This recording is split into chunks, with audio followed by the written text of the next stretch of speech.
So here we are at week 13, the last week of the discussions themselves. I will have something for you next week for week 14 since we have a full week for our last week.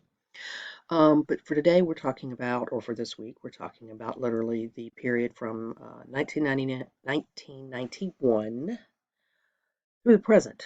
So, um, up until apparently about the last 5 years, for the most part, historians, journalists, economics people, and the like have referred to this as the post-Cold War world. But things, of course, have begun to become much different.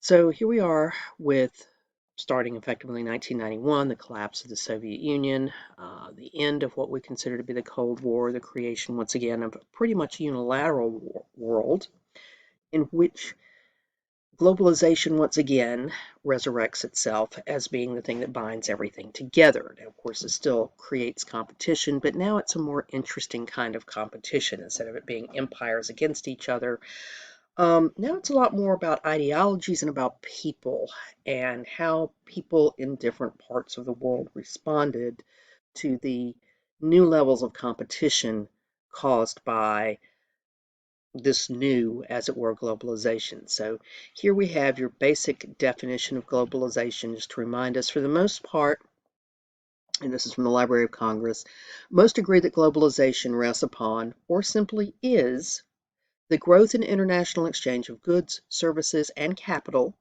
and the increasing levels of integration that characterize economic activity. In this sense, globalization is another word for internationalization. And it's that concept of internationalization that's getting the biggest pushback, particularly today. The economics of globalization since 1991 have not worked quite the same way they did in the other two periods that we've talked about. So, okay. So after 1991, the collapse of the Soviet Union, we consider this to be kind of the one world with new problems period. Not the least of which was how to bring the former Warsaw Pact and then former Soviet Union states into the new economy, whether they wanted to be or not. But we also began to see the breakdown of um, the integrity of some places that had actually been caused by the Soviet control of them. Yugoslavia is probably one of the best examples. The situation in Bosnia, which was a province of Yugoslavia, but also later in the breakup, a province of Serbia. And the Muslims and the Croats in Serbia wanted their independence. They voted to make Bosnia an independent country, and the Serbians would not tolerate that. And this led to effectively a civil war, which resulted in what we refer to today as ethnic cleansing, which for most of us is just another way of saying attempted genocide. In this particular case, though, it's based not dissimilarly to what Hitler was doing to the Jews. It's based on either religion or ethnicity or a sense of nationality that is in opposition to the larger construct of nationality of an area. You see the term used a lot today as a reference to eliminating a specific group of people from a community. It's not always by death, though death is a component of that. Sometimes it's simply an attempt to drive them out of the area in which they're living. But in many ways, ethnic cleansing is a subset of genocide, in that once again it attempts to eliminate a specific group of people. Bosnia would be one of the most notable areas of that, but we still see it today. And in fact, when I get to the end of this and some of the people we're talking about today, the Uyghurs in China, the Rohingya in Myanmar, ethnic cleansing is often used to refer to what the governments in those areas are trying to do to those peoples as well. So, new issues of genocide. Rwanda, of course, many of you brought that up when we talked about genocide in the 1930s. The civil war between the Hutus and the Tutsis. This is one of those examples, as we discussed before, of this being a non-state situation. This is an ethnic tension between two groups of peoples who have lived in the same area for thousands of years, and who today have a lot of political and socioeconomic tensions between them. Darfur, starting in 2004, escalating in the past several months. We've been keeping up with the news. A civil war conflict between two different groups of people. In this particular case, though, the Muslim-backed government itself targeting peoples of Western Sudan for economic and religious tensions, different areas in the Sudan that are in competition with each other. In Sudan, effectively over the past several weeks, the two factions have actually been having trouble in the capital, fighting with each other, and then civilians getting caught in the middle of that. Syria, another ongoing long-term situation in 2001 as a byproduct of the Arab Spring.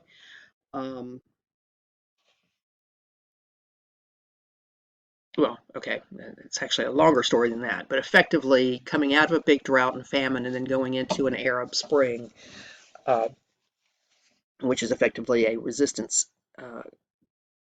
created throughout many parts of the Middle East between different factions of the population and an autocratic government. In this case, the autocratic government was run or is run by the Assad family. The people rebelled against him. He, in turn, used his military and his military weaponry, particularly chemical warfare, against his own people in an attempt to repress them and to regain control. Still having problems. If you've been paying attention, obviously, throughout a lot of our past decade, we have been invested in one way or another in helping certain factions of the rebels against Assad and his regime. Inversely, Putin has been backing Assad, so this has created another one of those Cold War kind of situations. The civil war and the potential genocide against Syrian people and against certain other peoples in the area, like the Kurds, has led to effectively a genocidal situation in Syria.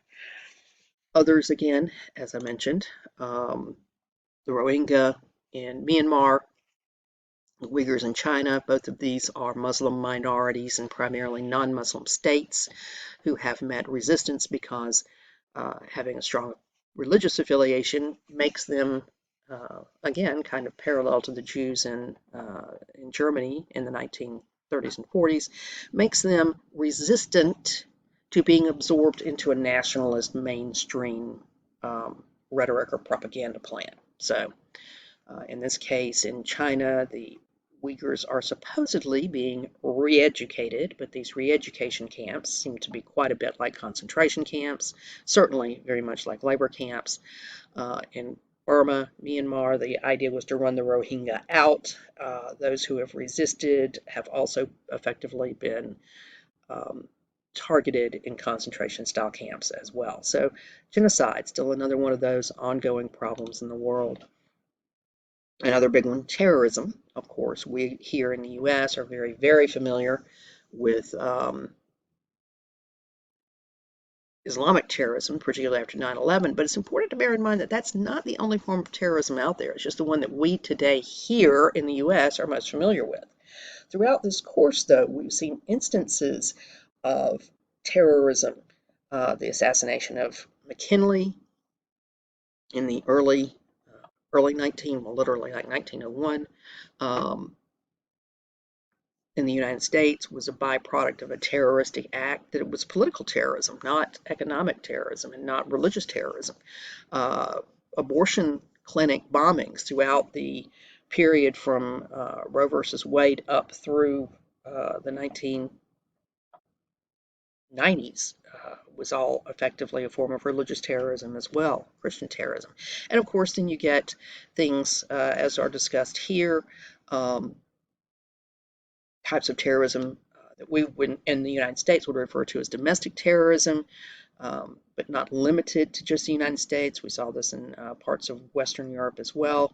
Incidents where the rise of racism and nationalism have led to terroristic activities, such as the Oklahoma City bombing in 1995, Timothy McVeigh and company, blowing up the Murrah Federal Building, the Olympic Park bombing in '96, the Boston Marathon bombing in '13, Charleston church shooting in '16, Orlando nightclub shooting also in '16, Charlottesville car attack in '17, many others since then, including many of the school shootings. These are forms of terrorism that are not linked to Islam. They are very much linked to resistance to what's going on in the Western world itself, particularly in the United States. So terrorism comes in many, many forms, and it is a constant and pervasive threat. It's not just what goes on with Islamic fundamentalism. I encourage you, if you get a chance, this particular video, it's about 3.5 minutes. I was going to actually include it as part of this, but I don't really have time because I've got to do this much quicker than I expected I would have to. I encourage you to watch this. It's 3.5 minutes, and it's basically a beautiful moving map of terrorism and what you're, or particularly Islamic terrorism, what you're going to see through the 3.5 minutes that it covers 15 years from effectively 2000 through 2015, is that the vast majority of what we consider to be terrorism today, particularly Islamic terrorism, is in the Middle East. The Middle East and Africa. While we think of it as a big deal because it is a big deal, 9/11 here in the United States, since then we've had very few Islamic terrorist incidents. Most of ours have again been domestic and homegrown. And that seems to be true effectively for most of the Western Hemisphere. There are a few incidents that you'll see as you watch the video of things happening in Central and South America, but most of those are actually terrorist activities that are of a political nature, civil wars in which one group or another has tried to take control by using terrorism as a method. Again, most of what has happened in the past 15, well, certainly since 2001 in the Middle East, has been Muslim against Muslim terrorism, which is really very sad when you think about it. All right, other post-World War, post-Cold War concerns, things that still impact us today: climate change, the rise of social media, digital connectivity, and security issues because of that. 2007 was a banner year for what we consider to be the digital age. That's the year that the iPhone came out. I know, it's kind of hard to believe, isn't it? These things are hardly 15 years old. The iPhone, Google emerged. Many of the platforms that we see as streaming platforms today, all of these came into existence effectively around 2007, literally just in time for the 2008 Great Recession, which is a big part of where many of our concerns come from today. The fact that 2008 demonstrated that the new global economy wasn't working as well as everyone had hoped. Pandemics, COVID certainly gave us that, but we've had others. The fact that you have to get a new flu shot every year, bird flu, as it's called, is another big problem. We're seeing the emergence of a lot of other new diseases, and the CDC and other international organizations are on top of watching those all the time, whether we're aware of it or not. Transgender and gender issues in general, while in most Western states, and again, by Western, I mean the United States, Western Europe, and the nations that evolved from those, have become much more tolerant on gay and lesbian issues. Instead, transgender and multigender issues have arisen as things to push back against.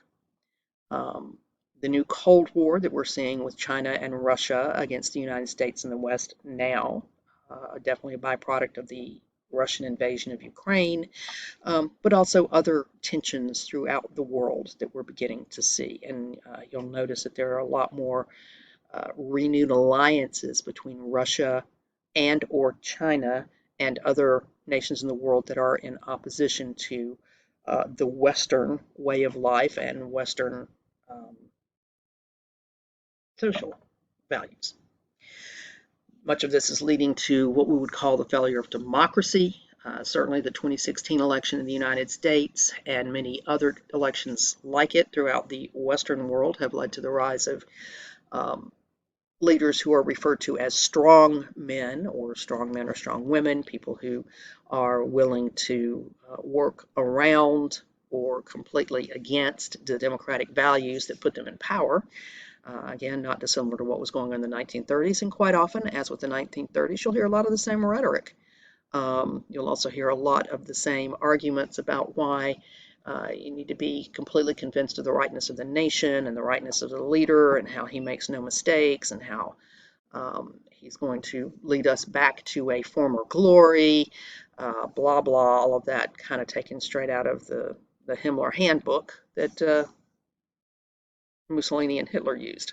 So again, and with that, the rising nationalism, autocracy, authoritarianism. Again, we're seeing a big rise in these things. So again, if you're paying attention to the news, which you should be, these are all things that you can pick up any newspaper and see something written about, or pick up any streaming news forum and hear about. Our discussion for this week is on the end of the Cold War, and again, what caused it, of which there are many factors, and what are the long-term effects of it. So I encourage you, keep up with this. As I mentioned, at this point, once I finish grading weeks 12 and 13, I will start replacing your lowest values for discussions 1 through 10 with those higher grades, so that overall, in theory, your grades will be coming up. As I said, I do have something planned for next week, which I will post over the weekend so that you'll have some anticipation of it going into the last week of class. If you have any questions, by all means, please let me know.